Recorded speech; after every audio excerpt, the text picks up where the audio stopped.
중국 고대사와 노자 철학과 공자 철학, 문명의 지층과 사유의 진화입니다. 노자의 철학이 21세기 비즈니스에 던지는 화두가 있습니다. 인문학은 단순한 교양이나 과거의 유물이 아닙니다. 그것은 인간이 그리는 문의이자 생존을 위한 동선이지요. 불의 발견부터 철기의 발명, 그리고 현대의 네트워크 사이에 이르기까지 물질적 조건의 변화가 어떻게 인간의 철학을 빚어냈으며 왜 노자의 통찰이 가장 현대적인 경영 전략으로 부활하고 있는지를 추적합니다. 인지혁명의 플라이힐입니다. 불의 사용이 생각을 발명하게 되었지요. 약 50만 년 전 베이징 원인이 남긴 가장 위대한 유산은 도구가 아니라 불이었습니다. 화식은 소화 에너지를 절약해 주었고, 이 잉여 에너지는 인간의 생물학적 구조를 근본적으로 재편하여 철학과 언어의 탄생을 위한 물리적 터전을 마련했지요. 화식의 시작입니다. 익힌 고기 섭취로 소화 효율이 극대화되게 됩니다. 두 번째는 잉여 에너지의 발생입니다. 뇌 발달에 막대한 에너지 투입이 가능했지요. 세 번째는 두개골과 턱 근육의 퇴화입니다. 질긴 생고기를 씹을 필요가 없어지며 구강 내 여유 공간이 확보되게 되지요. 네 번째는 혀의 자유와 뇌의 팽창입니다. 넓어진 구강 구조로 혀의 움직임이 정교해졌습니다. 다섯 번째는 언어의 추상적 사유의 폭발입니다. 정교한 발음이 가능해지며 언어와 생각의 동기화가 연동되었지요. 구체적 생존에서 추상적 개괄로, 즉 본질을 묻기 시작한 인간입니다. 신석기 전기 양사오 문화의 유물에는 기하학적 문의와 인면 어문이 등장합니다. 이는 사물을 있는 그대로 모사하던 구석기 시대를 지나서 인간이 세계를 개괄하고 공통성을 묶어 추상화하는 능력을 획득했음을 증명하는 겁니다. 추상화는 곧 사물의 배후 원리와 본질을 묻는 철학적 사유의 출발점이었죠. 즉, 사실적 묘사한 그림들은 개별적 사물에 대한 물리적 반응이었습니다. 추상화 능력의 획득은 공통성과 의미의 부여이지요. 기하학적 문의는 사물을 범주화하고 본질을 탐구하기 시작한 것입니다. 질서의 탄생입니다. 농업혁명이 만들어낸 혈연 중심의 계급 사회이지요. 신석기 후기 룽산 문화의 비약적인 농업 생산력의 증가는 잉여 생산물을 낳았습니다. 이 불을 남성 중심의 핏줄로 독점하려는 욕망은 종법 제도의 맹아를 싹트게 했으며, 인간은 세계 속에서 자신의 존재의 근거를 혈연이라는 확고한 질서 속에서 찾기 시작했던 겁니다. 즉, 농업혁명은 대규모 정착 및 남성 근력의 필요성이 증대한 것을 보여줍니다. 그렇게 함으로써 잉여 생산물이 나왔죠. 이는 소비하고 남은 부의 축적이지요. 사유재산입니다. 부의 소유권 개념이 발생하게 됩니다. 일부 일처제의 등장입니다. 내 핏줄에 대한 확신과 재산 상속의 욕구이지요. 그리고 종법 제도입니다. 적장자 중심의 혈연 전승 체계 및 지배 피지배 계급의 구조화이지요. 하늘과 인간의 힘 겨루기입니다. 절대신에 대한 맹종에서 이성적 교감으로입니다. 세계를 해석하는 방식이 바뀌면 시대가 바뀌는 겁니다. 은나라 시기에는 인간은 변덕스럽고 절대적인 신앞에 무력했습니다. 그러나 주나라에 이르러서는 천명은 일방적 폭력이 아닌 인간의 합리적 태도와 교감하는 이성적 원리로 진화하게 됩니다. 세계의 중심축이 바로 신에서 인간으로 이동하기 시작한 거지요. 즉 은나라는 절대 권위의 시대였습니다. 맹목적이고 주관적인 상제, 각골문을 통한 전복에 의존하였고 인간과 신의 절대적 대립 및 복종이었습니다. 인간의 내적 상태는 무관했지요. 하지만 주나라에 와서 이성적 교감의 시대가 된 겁니다. 이성적이고 합리적인 덕을 매개로 한 교감, 천명은 고정불변이 아니며 인간 행위에 따라 이동한다는 것이고 이것이 바로 역성혁명의 정당화인 겁니다. 바로 진인사 대천명이지요. 덕의 원초적 의미는 고정된 윤리적 규범이 아닌 뿜어져 나오는 생명력입니다. 훗날 송대의 주인은 덕을 우주의 보편 원리가 내재된 정적인 본성으로 명시화했습니다. 그러나 주나라 초기 덕의 본래 의미는 신과 소통하기 위해 준비된 맑고 정제된 마음의 상태이자 주변을 감화시키는 강력한 활동이며 발산되는 향기였습니다. 지식의 저장고가 아닌 동력의 원천이 바로 덕인 겁니다. 명사로서의 덕입니다. 지켜야 할 고정된 이치이자 갇혀있는 본성이지요. 동사로서의 덕은 하늘을 움직이고 타인을 감화시키는 동력, 실천, 그리고 뿜어져 나오는 향기인 겁니다. 정전제와 초세무입니다. 붕괴하는 통치 기반과 자유의 획득이지요.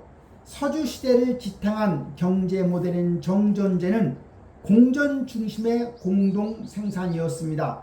그러나 생산성 저하로 인해 토지 면적당 일정한 현물을 바치는 초세무로 조세 제도가 변경되게 되지요. 이 변화는 하층민 소인들에게는 할당량만 채우면 자신의 시간을 쓸 수 있는 자유를 부여했고 중심부 혈연 기죽에서 주변부 백성으로 힘이 이동되는 결정적 계기가 되는 겁니다.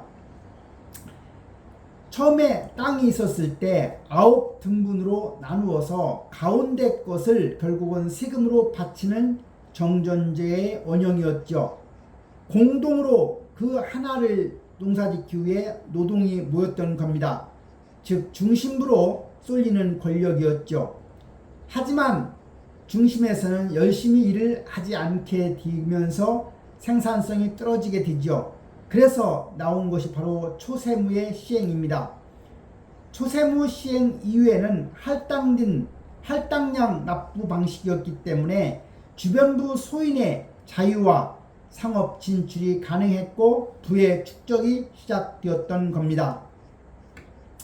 철기라는 거대한 파괴적 혁신이 등장합니다. 이분법적 신분 구도의 붕괴라 할 수 있습니다. 춘추시대 말 농업 현장에 투입된 철기는 신경법을 가능케 해서 폭발적인 잉여 생산물을 낳았습니다. 부를 축적한 소인 피지배층들은 지배층인 군자와의 동등한 지위를 요구했고요. 생산수단의 기술적 변화가 지배하는 군자, 복종하는 소인이라는 굳건한 사회적 피라미드를 밑바닥부터 박살낸 사건입니다. 다시 말하면 철기의 발명은 생산력의 폭발을 가져오면서 군자와 귀족 간의 구분을 없애게 했다는 이야기입니다.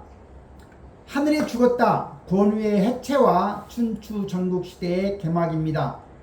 경제적 부를 축적한 제후와 대부들은 더 이상 천자의 눈치를 보지 않게 됩니다. 대부가 천자만이 누릴 수 있는 8일문을 즐기는 하극상이 일상화되었던 겁니다. 하늘은 더 이상 공정하지 않는 맹목적 폭력으로 인식되었고 천명이라는 신의 그림자는 완전히 신뢰를 잃게 됩니다. 인간은 이제 신없이 살아갈 새로운 길을 스스로 찾아야만 했던 겁니다.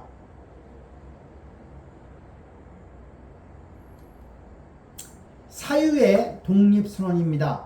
천명을 대체할 인간의 길을 묻다입니다. 세계를 지탱하던 절대적 기준 하늘이 사라진 텅 빈 자리에 철학이 탄생한 겁니다. 노자와 공자는 신의 비의적이고 주관적인 변덕을 극복하고 보편적이고 투명한 인간의 길, 즉 도를 세우려 한 최초의 사상가들입니다. 공자는 그 영감을 인간의 내면에서 찾았고 노자는 자연의 작동 방식에서 구했습니다. 즉 공자의 길은 보편적이고 구주적인 내면의 질서이지요. 반면에 노자의 길은 자발적이고 유기적인 자연의 흐름인 것입니다. 세기의 철학적 대결, 바로 극기복례 대 거피취차입니다. 질서가 붕괴된 혼돈의 시대, 두 철학자는 완전히 상반된 솔루션을 제시했습니다. 공자가 보편적 기준으로 개인을 통일시켜 질서를 회복하려 했다면 노자는 그러한 인위적 기준이야말로 폭력의 근원이라고 보면서 개별적 생명력의 해방을 주장했지요. 구분해보면 공자와 노자는 영감의 원천이 공자는 인간 어질인이었다고 하면 노자의 영감의 원천은 자연 무목적성이었습니다. 공자의 핵심 솔루션은 극기복례였습니다. 사사로움을 극복하고 보편적 예로 돌아가는 거죠. 하지만 노자의 핵심 솔루션은 거피취차로 먼 이상을 버리고 지금 여기에 구체성을 취하는 겁니다. 공자의 사회적 목표가 보편적 기준에 의한 통일과 교활화함은 노자의 사회적 목표는 개별자의 자발적 생명력의 폭발인 겁니다. 공자의 개인의 역할이 고유명사에서 일반 명사로의 편입이라 하면 노자의 개인의 역할은 익명성에서 벗어나 고유명사로의 기환이라 할 수 있습니다. 기준의 폭력성, 모두가 아름답다고 하는 것은 추한 것이라고 노자는 보는 거지요. 공자는 예라는 선의 기준을 세웠습니다. 그러나 노자는 아무리 선한 의도라 할지라도 특별한 이념이 기준으로 군림하는 순간 그것은 필연적으로 사회를 구분시키고 배제하고 억압하는 권력으로 변질된다고 경고했지요. 유행이 이데올로기가 되어 따르지 않는 자를 소외시키듯 정해진 본질은 생동감을 파기합니다. 무의 리더십입니다. 통제하지 않음으로써 모든 것을 이룬다는 겁니다. 노자의 무의는 아무것도 하지 않는 것이 아닙니다. 그것은 반드시 어떠해야 한다는 당위의 굴레를 벗어 던지고 각자의 개별적 욕망과 자발적 생명력이 스스로 약동하게 두는 것입니다. 최고의 조직은 중앙에서 특정한 기준을 강요하는 것이 아니라 구성원 각자가 하고 싶은 일을 통해 생동감을 발휘할 때 저절로 굴러간다는 이야기죠. 유의의 통제입니다. 일률적 기준으로 인한 마찰과 경직을 않는다는 거지요. 하지만 무의 흐름은 개별적 생명력의 자발적 네트워크로 보는 겁니다. 소국 과민과 21세기 애자일 고유성을 복원하는 최소 단위입니다.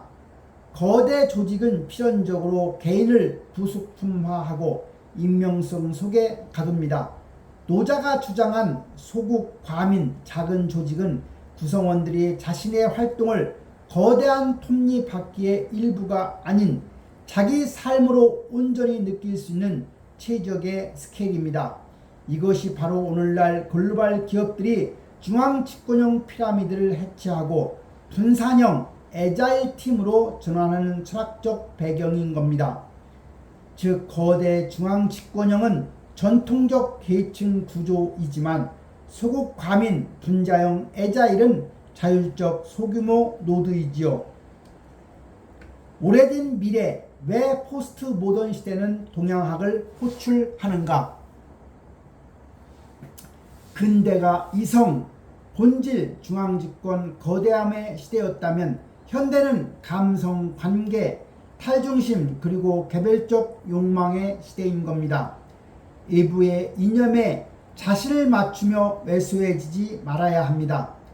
노자의 철학이 21세기에 던지는 최종의 화두는 명확하지요. 내 안에 있는 자발적 힘을 믿고 내 삶의 주인이 되라는 겁니다. 죽는 순간까지 버리지 말아야 할 것은 단 두 가지입니다. 나에 대한 무한 신뢰와 무한 사랑인 겁니다.